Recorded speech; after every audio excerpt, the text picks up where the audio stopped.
اور اب اس کے ساتھ ہی ناظرین آپ کو بتائیں کہ مری ضلع راولپنڈی کا ایک صحت افزا مقام ہے۔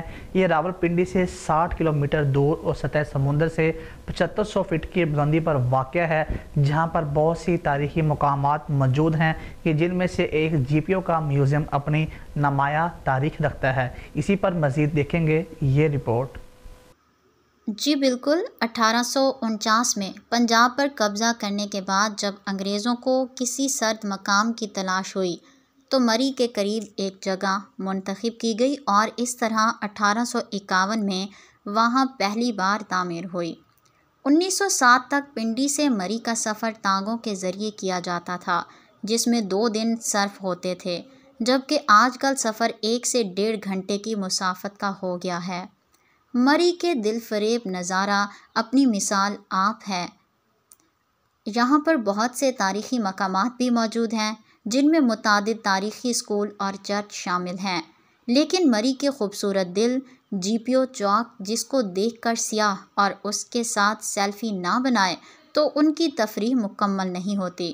مگر اس جی پی او کا ایک ایسا تاریخی میوزیم جو کہ سیاحوں کی آنکھ سے اوجھل ہے، جہاں پر پاکستان پوسٹ آفس کا ایک سنہری دور کی چیزیں موجود ہیں جن کو وقت نے انمول بنا دیا، جو کہ کبھی مری کے قدیمی روڈوں اور پوسٹ آفس کی زینت تھی، لیکن ٹائم نے ان کو میوزیم میں پہنچا دیا۔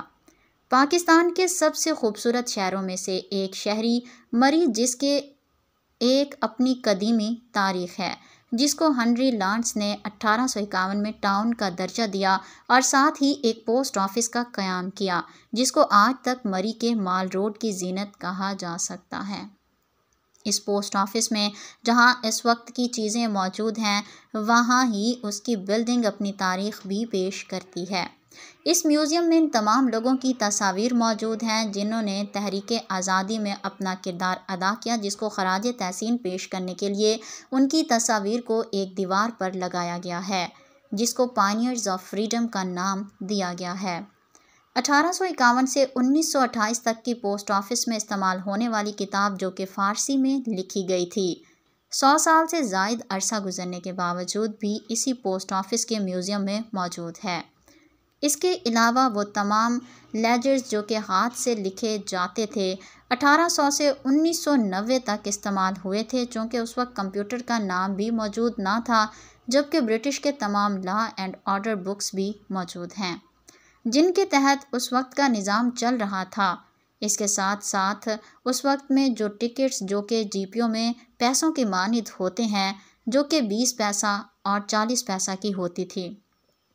1976 سے 1981 تک اس کے علاوہ بے نظیر بھٹو کے اس وقت کی یادگار سٹیمپس بھی اسی میوزیم میں موجود ہیں۔ برٹش کے ہاتھ کا بنا ہوا اس وقت کا ترازو، جو کہ آج بھی جنرل پوسٹ آفس میں استعمال ہوتا ہے۔ جی پی او مری کی مین پہچان برٹش دور کے بنائے ہوئے لیٹر باکس، جو کہ مری کے مختلف مقامات پر لگائے گئے تھے۔ ان میں سب سے پہلا لیٹر باکس 1890 کا ہے، جس کو آج بھی مری کے جی پی او آفس میں دیکھا جا سکتا ہے۔ اس وقت کے پوسٹ ماسٹر کی جیتی گئی ٹرافیاں اور دیواروں پر اس کی تمام تر ہسٹری بھی لکھی ہوئی ہے۔ عمارت کے طویل مدتی پائیدار تحفظ کی منصوبہ بندی کرنے کے لیے گورنمنٹ آج بھی منصوبہ بندی کر رہی ہے۔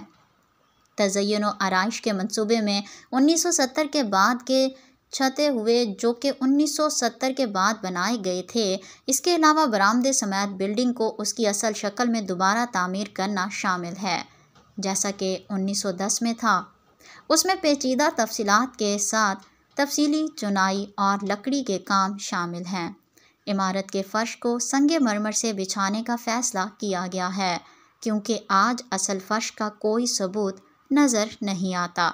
اصل لکڑی کی جھوٹی چھتوں کو بحال کیا جائے گا۔ عمارت کی پوری چھت کو ہٹا کر اصل ڈیزائن کے ساتھ تبدیل کیا گیا ہے۔ یہیں سے مری مال کا آغاز ہوا اور اصل میں چرچ تک ترقی کی گئی۔ دونوں ہی نمایاں پرانے نشانات ہیں۔